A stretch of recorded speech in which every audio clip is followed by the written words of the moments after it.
തിരുവനന്തപുരം വെഞ്ഞാറമൂട് കൂട്ടക്കൊലപാതകത്തിൽ കുറ്റം സമ്മതിച്ച് പ്രതി അഫാൻ അന്വേഷണ സംഘത്തിന്റെ ചോദ്യം ചെയ്യലിൽ ആദ്യം നൽകിയ മൊഴി അഫാൻ ആവർത്തിക്കുകയായിരുന്നു. കൊലപാതകത്തിലേക്ക് നയിച്ചത് കടബാധ്യതയെന്നും ഉമ്മുമ്മയെ കൊല്ലാൻ കാരണം കടുത്ത പകയാണെന്നും അഫാൻ മൊഴി നൽകി. വിവരങ്ങളുമായി കമലേഷ് തെക്കേക്കാട് കൂടി ചേരുന്നുണ്ട്. കമലേഷ്, ആദ്യം പറഞ്ഞ മൊഴി തന്നെയാണോ ഈ അഫാൻ ഇപ്പോഴും ആവർത്തിക്കുന്നത്?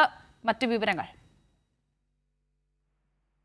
വർഷ, തീർച്ചയായും ഈ അഫാനെ കസ്റ്റഡിയിലെടുത്തതിന് ശേഷം അല്ലെങ്കിൽ അഫാനെ പിടിയിലായതിനു ശേഷം അഫാൻ നൽകിയിട്ടുള്ള മൊഴി തന്നെയാണ് വീണ്ടും ആവർത്തിക്കുന്നത്. കടബാധ്യതയാണ് ഈ കുടുംബത്തെ സംബന്ധിച്ച് വലിയ ഒരു വിഷയമായി വന്നത്. ഈ കടബാധ്യതയുടെ ഭാഗമായി തന്നെയാണ് ഈ കൊലപാതകങ്ങളെല്ലാം നടന്നിട്ടുള്ളത് എന്ന മൊഴിയാണ് ഇന്നിപ്പോൾ വീണ്ടും ചോദ്യം ചെയ്യലിൽ പോലീസിന് മുമ്പാകെ അല്ലെങ്കിൽ അന്വേഷണ സംഘത്തിന് മുമ്പാകെ ഈ അഫാൻ നൽകിയിട്ടുള്ളത്. ഈ ഉമ്മുമ്മയെ അടക്കം, അതായത് പിതൃമാതാവിനെ അടക്കം കൊലപ്പെടുത്തിയത് പകയുടെ ഭാഗമായിട്ടാണ് എന്നതാണ് ഒരു മൊഴിയായി വന്നിട്ടുള്ളത്.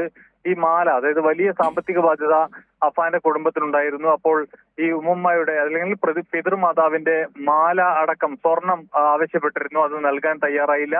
അതുകൊണ്ടാണ് ആ പകയുടെ ഭാഗമായിട്ടാണ് പിതൃമാതാവിനെ കൊലപ്പെടുത്തിയത് എന്ന മൊഴി വരുന്നു. അതോടൊപ്പം ഈ കടബാധ്യതയുമായി ബന്ധപ്പെട്ടാണ് കുടുംബത്തിലെ എല്ലാവരെയും, അതായത് ആ മാതാവിനെ അടക്കം തന്റെ സഹോദരനെ അടക്കം കൊലപ്പെടുത്താനുള്ള നീക്കത്തിലേക്ക് കാര്യങ്ങൾ പോയത് ഈ കടബാധ്യതയുടെ ഭാഗമായിട്ടാണ് എന്നാണ് മനസ്സിലാക്കിയിട്ടുള്ളത്. മറ്റൊരു പ്രധാനപ്പെട്ട കാര്യം, ഈ വിഷയത്തിൽ ഈ മുസ്ലിം വിശ്വാസപ്രകാരം ആത്മഹത്യ ചെയ്യുന്നത് ഒരു കുറ്റമാണ്, അല്ലെങ്കിൽ അത് വിശ്വാസത്തിന് നിരക്കാത്തതാണ് എന്ന ഒരു വിശ്വാസം ഇവർക്കുണ്ടായിരുന്നു, ഉമ്മയെ സംബന്ധിച്ച് ഉണ്ടായിരുന്നു.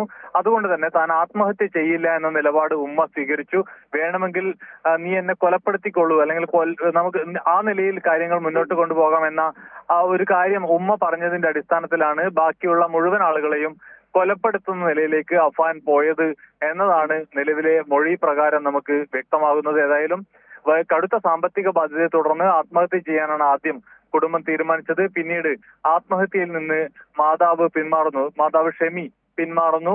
അതിനുശേഷമാണ് ഈ എല്ലാരെയും കൊലപ്പെടുത്താനുള്ള ഒരു ദൗത്യം അഫാൻ ഏറ്റെടുക്കുന്നത്. അതിന്റെ ഭാഗമായിട്ടാണ് മുഴുവൻ ആളുകളെയും ഈ 5 പേരെയും കൊലപ്പെടുത്തുന്ന നിലയിലേക്ക് കാര്യങ്ങൾ പോകുന്നത്. പക്ഷേ മാതാവ് ഷെമി ഈ ആക്രമണത്തിൽ രക്ഷപ്പെടുന്ന ഒരു സാഹചര്യമുണ്ട്.